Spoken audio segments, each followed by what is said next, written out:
My girlfriend started crying the second I asked about one specific date. Not when I accused her. Not when I raised my voice. Just when I quietly said, "Where were you on October 14th?" It was like I had pressed a hidden switch inside her. Her face lost every bit of color. She covered her mouth with both hands and started sobbing so hard she couldn't even answer. At that moment, I knew the truth was going to be worse than cheating. Until then, I would have described our life as painfully ordinary. We had been together for almost 6 years, lived in a small apartment, argued about dishes, laughed over terrible TV shows, and talked about buying a house someday. Nothing dramatic. Nothing suspicious enough to make friends warn me. She was the kind of woman everyone trusted instantly. My parents adored her. My sister called her the sister she never had. Even my coworkers joked that I'd somehow won the relationship lottery. I believed that too. Looking back now, I think the biggest lie wasn't what she eventually told me. The biggest lie was how safe I felt before I asked that one question. For weeks before that conversation, I couldn't explain why something felt off. It wasn't one big event.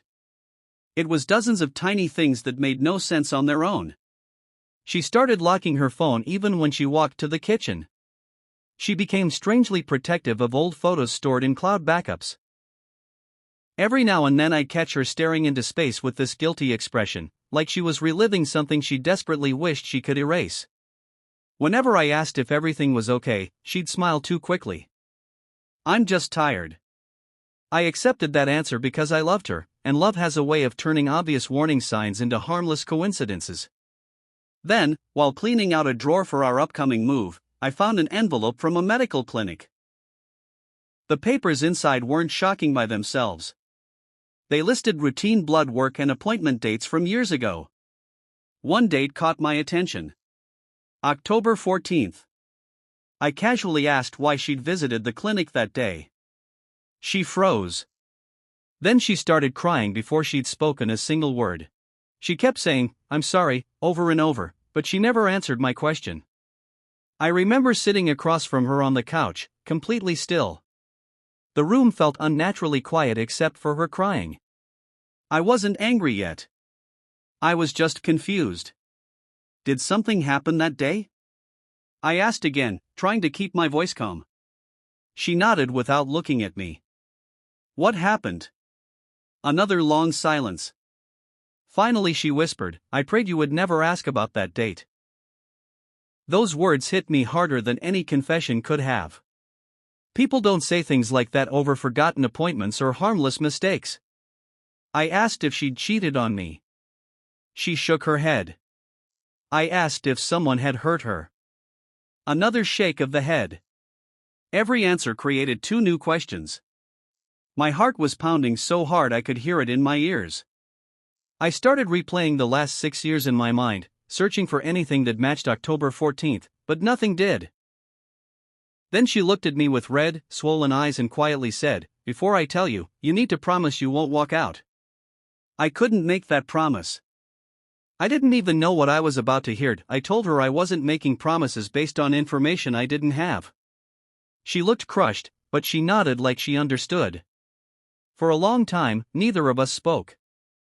I could hear the refrigerator humming in the kitchen and cars passing outside.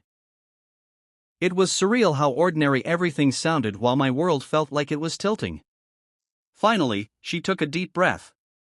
"Before we met," she said, "I was with someone for a little over a year." I already knew that. We'd both had relationships before each other. But it didn't really end when I told you it did. I stared at her, trying to understand. She explained that when we first started dating, her ex kept contacting her. She claimed she ignored him most of the time, but every few months he'd convince her to meet just to talk. She insisted nothing physical happened after we became official. I wanted to believe that.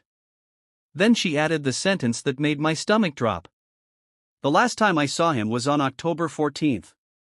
Suddenly, that date wasn't just a date anymore. It was the beginning of everything I hadn't known. I asked the question that had been sitting in my throat since she mentioned her ex. "What happened when you met him?" She closed her eyes and started crying again. I lied to you, she whispered. I told you I was visiting my cousin that weekend. I remembered it immediately. I had even driven her to the train station because my car was acting up, and she kissed me goodbye like everything was normal. She admitted she'd met him at a cafe first. They talked for hours about their old relationship, their mistakes, and whether they had made the right decision by breaking up. According to her, she planned to leave after coffee. She didn't. One drink turned into several. They walked through the city until late evening, talking about memories that should have stayed in the past. Then he invited her to his apartment just for one more conversation. She said she knew it was a terrible idea the moment she walked through his door. I looked straight at her and asked the only question that mattered. Did you sleep with him? She buried her face in her hands. After several agonizing seconds, she nodded once. I wish I could say I exploded. I didn't. I just sat there, staring at the floor, trying to convince myself I'd misunderstood what that single nod meant. So, you cheated. She nodded again. It happened once, she said through tears. Just once. I laughed, and it didn't even sound like my own voice. People always say just once, as if betrayal comes with a quantity discount. She crawled closer to me and reached for my hand. I pulled it away before she could touch me. I hated myself the second I left his apartment, she said. I blocked him that night. I've never spoken to him again. I wanted to ask why she hadn't told me 6 years earlier, but I already knew the answer. Because I would have left. Instead, she'd buried the truth and hoped time would erase it. What about the clinic? I finally asked. Her breathing became uneven again. The appointment wasn't because of him, she whispered. Then she looked at me with an expression I'd never seen before. It was because of what happened afterward. That's when I realized the affair wasn't the whole story. It was only the beginning. What happened afterward? I asked, barely recognizing my own voice. She looked down at her hands and rubbed her wedding ring finger out of habit, even though we had never married. It was something she always did when she was anxious. I found out I was pregnant. For a moment, I honestly thought I'd misheard her. You, what? I found out a few weeks after that night. The room started spinning. I stood up because I suddenly couldn't breathe sitting down. Was it mine? She shook her head before I had even finished asking. No. The timing made it impossible. I turned away from her. My chest felt tight, and I pressed my palms against the kitchen counter just to stay upright. You were carrying his child while you were telling me you loved me. I didn't know at first, she said, crying harder. I swear I didn't. Every memory from those first months together suddenly looked different. Every smile, every weekend trip, every plan we'd made now had another story hidden underneath. Then she whispered the words I'd been dreading. October 14th wasn't the affair. It was the day I learned I was pregnant. I couldn't stop pacing. Every few steps I turned back toward her, convinced there had to be something she still wasn't telling me. My mind kept jumping between anger and disbelief so fast that I couldn't hold on to a single thought. What happened to the baby? I finally asked. She covered her face with both hands. I ended the pregnancy. The words landed with a heavy silence. I went to the clinic alone. I never told him. I never told you. I told everyone I had the flu because I couldn't let anyone know. I remembered that week perfectly. She had barely answered my calls. When I offered to bring her soup, she insisted she wanted to be alone because she didn't want me to catch whatever she had. I had believed every word.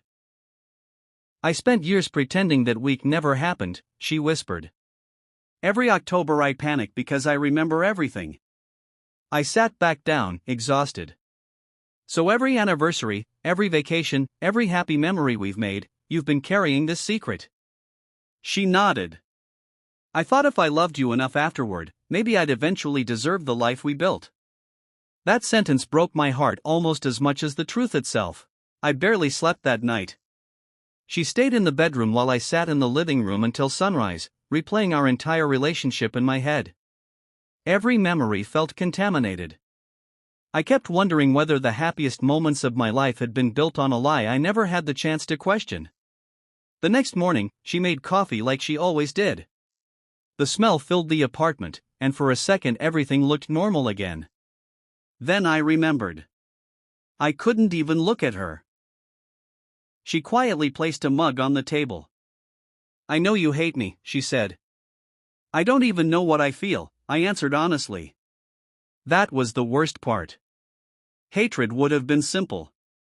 Instead, I still loved her, and that made everything infinitely more painful. She apologized again, but the words had started to lose their meaning. No apology could erase 6 years of silence. I asked one question that had been haunting me all night. If I hadn't found those clinic papers, were you ever going to tell me? She didn't answer. She just lowered her eyes. That silence was the only answer I needed. A few days later, I asked her to leave for a while. I didn't scream or throw her things out. I simply told her I needed space to think without seeing her face every morning. She packed a suitcase in complete silence, stopping every few minutes because she couldn't stop crying. Before she walked out the door, she asked, "Is this goodbye?" "I don't know," I admitted. And I truly didn't. The apartment felt enormous after she left. It was strange how one person could make a place feel full of life, and their absence could make the same rooms feel empty and unfamiliar. Friends noticed something was wrong almost immediately. They asked why she wasn't around anymore, but I couldn't bring myself to tell them the truth. I just said we were taking time apart. Her parents called me twice, worried because she wouldn't answer their questions. My own family assumed we'd had a normal relationship problem and kept telling me every couple goes through rough patches. I smiled and nodded. Explaining the real reason out loud somehow made it feel even more real, and I wasn't ready for that yet. About 2 weeks after she moved out, she asked if we could meet one last time. I almost said no. But 6 years together isn't something you erase by ignoring a message, so I agreed to meet at the small cafe where we'd had our first date. She looked exhausted. Her eyes were swollen, she'd lost weight, and she barely touched the coffee she ordered. "I've been seeing a therapist," she said quietly. "Not because I think it'll make you forgive me. I just can't keep living with what I did." I listened without interrupting. She admitted she'd spent years convincing herself that keeping the secret was protecting me. If she confessed, she'd destroy us. If she stayed silent, she could spend the rest of her life making it up to me. "It sounds ridiculous now," she said. "It sounded reasonable because it benefited you," I replied. She flinched. For the first time since everything came out, she didn't defend herself. She simply nodded. "You're right." There was something strangely heartbreaking about hearing that. I had expected excuses or blame. Instead, all that remained was a woman crushed by a decision she'd been carrying for years. Before we left the cafe, I asked one final question. It had been sitting in the back of my mind since the night of her confession, and I wasn't sure I even wanted the answer. "Did anyone else know?" She hesitated. Then she nodded. "My older sister." I felt a fresh wave of anger rise in my chest. "She knew all this time?" "She drove me to the clinic," my girlfriend whispered. "She was the only person I told." That explains something I had never questioned before. Her sister had always been unusually protective of our relationship. Every argument we had somehow ended with her encouraging my girlfriend to work things out, to be patient, to never give up on us. I used to think she believed we were perfect together. Now I realized she had been carrying the secret too. "Did she ever tell you to confess?" "Every year," she answered. "She begged me to tell you before we got engaged." I kept saying I would, and then I got scared again. It wasn't just one lie anymore. It was years of choosing silence over honesty, one decision at a time, until the truth became almost impossible to speak aloud. A month passed before I agreed to see her again. By then, the anger had settled into something quieter and somehow heavier. I wasn't waking up furious anymore. I was waking up empty. We met in a park neither of us had ever visited before. It felt easier that way. There were no memories attached to the place. She asked how I was doing. I laughed. Do you want the polite answer or the honest one? The honest one. I don't know who I've been loving. The words hurt both of us. She started crying again but didn't interrupt. I still love the person I thought you were, I continued. I just don't know if that person ever existed. She whispered, I wish I could go back and tell you the next day. I believe you. That surprised her. I believe you've regretted it for years, I said. The problem is that regret doesn't change the choices you made. For the first time since everything unraveled, we sat together in complete silence. Not because there was nothing left to say. Because neither of us had any words capable of repairing what had been broken. A few weeks later, I made the decision I'd been avoiding since the night everything came out. I ended the relationship. There wasn't a dramatic fight or one final betrayal. I simply realized that every future I imagined with her began with me wondering what else I didn't know. That wasn't a life either of us deserved. She came to the apartment one last time to collect the rest of her belongings. We packed boxes together in near silence. Every object carried a memory, a mug from our first vacation, framed photos from birthdays, the blanket we'd argued over because she always stole it at night. At one point she picked up a picture of us smiling on a beach and quietly asked, were any of these moments real to you? I looked at the photo for a long time. Yes, I answered. That's what makes this so painful. She nodded, wiped away another tear, and placed the frame inside a box.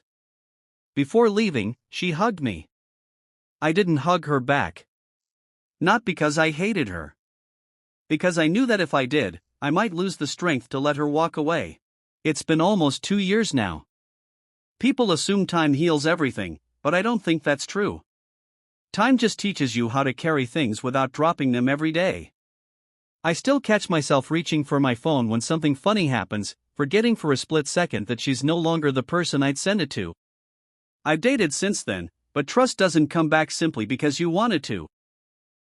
Every unexplained delay, every changed password, every nervous glance at a phone wakes up a part of me I wish had stayed asleep. I don't hate her anymore. If anything, I feel sad for both of us.